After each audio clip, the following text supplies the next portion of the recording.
প্রথমে আপনারা Google Chrome ব্রাউজারে যাবেন। গুগল ক্রোম ব্রাউজারে যাওয়ার পরে আপনার gov.uk করে সার্চ করবেন। যারা বিশেষ করে মিডিল ইস্টে আছেন, অর্থাৎ সৌদি আরব, দুবাই আছেন, আজকের ভিডিওটি আসসালামু আলাইকুম রহমতুল্লাহ। সবাই কেমন আছেন? আশা করছি সবাই ভালো আছেন। দেশ বিদেশ যেখান থেকে দেখতেছেন সবাইকে আন্তরিক শুভেচ্ছা এবং মুবারকবাদ। দর্শক, মিডিল ইস্টে যারা আছেন, অর্থাৎ দুবাই, সৌদি আরব যারা আছেন, যারা চাচ্ছেন ইউকেতে যেতে কিন্তু ভালো এজেন্সির সন্ধান পাচ্ছেন না বা ভালো ওয়ে পাচ্ছেন না, আজকে ভিডিওটি যদি আপনারা দেখেন আমি আপনাদেরকে 100% করে বলতে পারি, যদি কন্টিনিউ করার চেষ্টা করেন এবং যদি আপনারা একটা ল্যাপটপ যদি কাছে নিয়ে বসেন, অবশ্যই আপনারা যদি নিজে নিজে চেষ্টা করেন দেখতে পারবেন আপনারা ইউকে ভিসাতে আপনিও পারবেন। আমি আমার একটা ক্লায়েন্টের অর্থাৎ আমার ক্লায়েন্ট একটা থাকে মিডল ইস্টে, তার প্রসেসটুকু আমি আপনাদেরকে দেখাবো।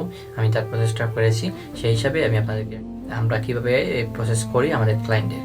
সো চলুন ভিডিওটি কন্টিনিউ করার চেষ্টা করবেন এবং দেখেন আপনারা আমরা কীভাবে আবেদন করি।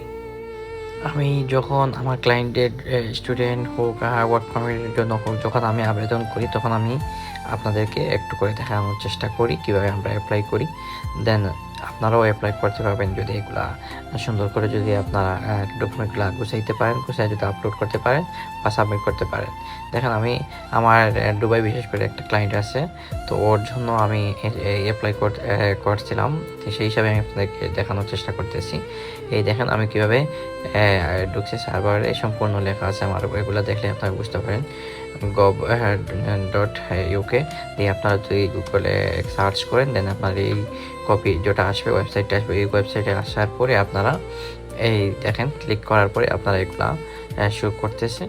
দেন আপনারা একটু একটু করে আপনারা এগুলো নিজে নিজে ট্রান্সলেট করে আপনারা এগুলো অ্যাপ্লাই করতে পারবেন।